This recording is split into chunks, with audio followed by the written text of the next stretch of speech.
etc., etc. In these invasions, it was easy to have a singular target to focus on and a single fan base to worry about. But in the case of Taiwan, it's not just one YouTuber, but dozens, all making content. All of them combined have caused a surge in the Taiwanese players. So not having a clear enemy has been an issue for these big groups. Plus, as I stated earlier, the major factions have all been distracted by conflict. Another issue is the language barrier. Taiwanese players are pretty much immune to 2B2T's toxic public chat, and as I stated earlier, any memes sent their way have been Chinese insults, not Taiwanese. Regardless, 2B2T players have been doing their best to rid the server of these new guests. Personally, I don't see any issue with them. First off, 2B2T is not their only destination. One of the more prominent Taiwanese YouTubers has been promoting other Anarchy servers, such as Constantium, for Taiwanese players to join if they are stuck in 2B2T's queue. So it has spread out a lot of the newcomers. Other than early in the morning, queue hasn't seemed any different really. I can still get on during prime hours with little to no wait in priority queue. Finally, as I've always said, it's important for new people to be exposed to 2B2T, because the players will come and only the strong will survive, ensuring that 2B2T retains an active, experienced player base. It's healthy for the server to have invasions like this. So anyway, to make a long story short, Taiwan has invaded 2B2T silently over the past month, and the majority of the 2B2T player base, myself included, didn't even notice. It's kind of funny when you think about it. Well, I'll keep you informed on developments regarding Taiwan on the server, but I don't foresee anything too crazy happening. I guess we'll just have to wait and see. Make sure to like today's video and subscribe for more 2B2T content, but before I end the video today, I wanted to talk a bit about SMP Live. In case you haven't noticed, yes, I have finally joined, and you can catch my streams on both YouTube and Twitch. I use YouTube as This is some killer ganj. You can grind them up, put them in here, and then make pills out of them. Which is a chemistry thing, which I do go over in my chemistry tutorial. But that was for Paradise. But this thing still works the same. So I probably won't go over that extensively. In these lockers, you've got some things you'll want. I need to de-admin myself, so all those little extra things aren't there.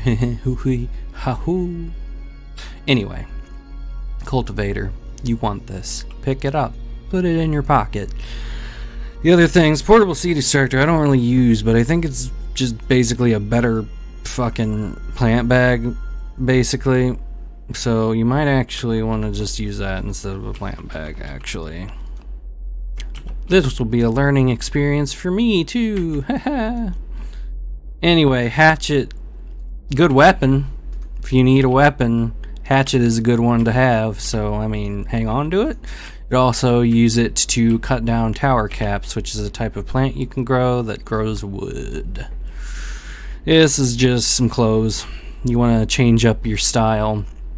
You know, go for it.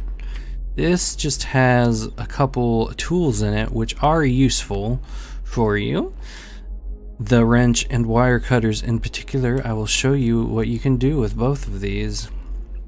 You can unwrench these, and you can just lay out your botany however the hell you want, basically. Just do whatever. This is however you want it to be. Me, I'm gonna leave it like normal for now. Well, can you unhook these two? You can unhook that. I don't know if you might have to unscrew it first to be able to unhook it. Wire cutters. You can click on wire cutter or these planters with the wire cutters to set up irrigation. Woo! This makes it so they share water, and I believe they share nutrients. So if you put nutrients in one, it shares them. I know it shares a mutagen, which I will also go into later. So if I spray a bunch of water into this planter, you'll see the tray at the bottom is just setting off the irrigation system, meaning it, you know, went throughout those doohickeys there. So I'm actually going to keep these wire cutters out.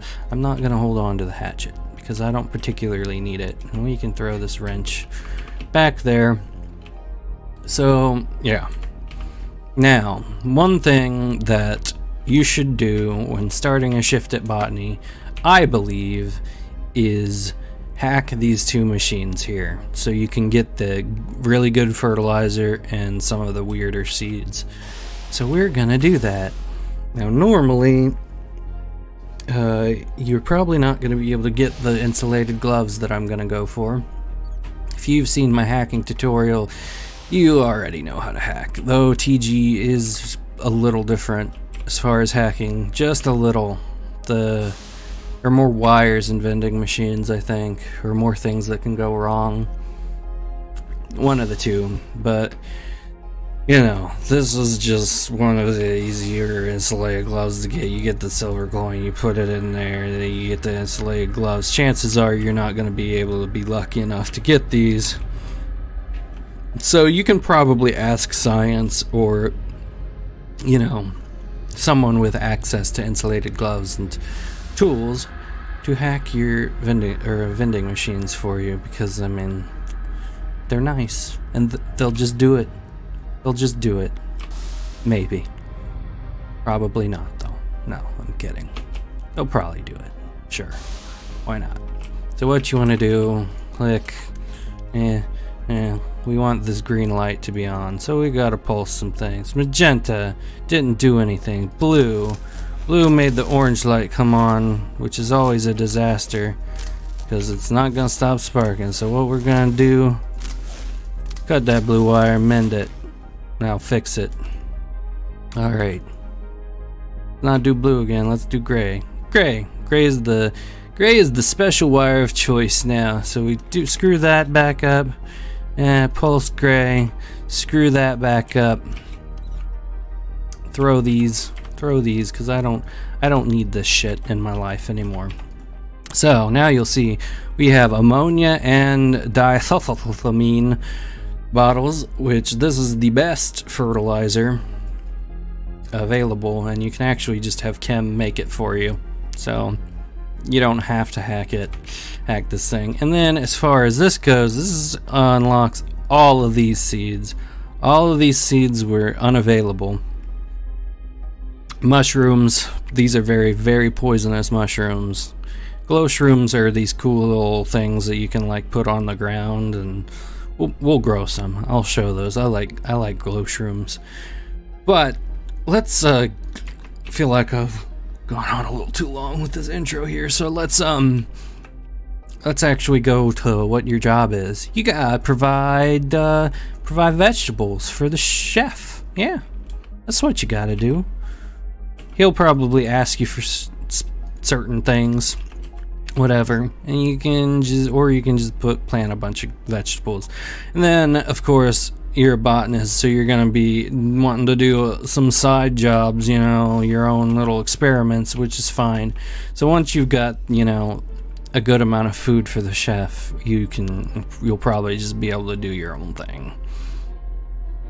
So let's just go through some basic shit for the chef. So let's get cabbage, carrots, we're gonna get some onions. Let's get eggplant. Yeah, yes. Did I get onions? Why does it still say 3? I did. Does it still say? Yeah, whatever. Potatoes. Potatoes? Did you come out? Potatoes? Oh yeah, now there's 2. Why isn't this machine updating? Weird. Tomatoes. Tomatoes are a big one, and wheat is a big one. So I'll teach you how to plant. Grab seeds, just click on a planter, and bam, planted. Now actually I am going to have all these hooked up. There are reasons that you wouldn't want to have them all hooked up, which I will go into later. Mostly just because you don't want necessarily share them. Now you see these red blinking light, that means there are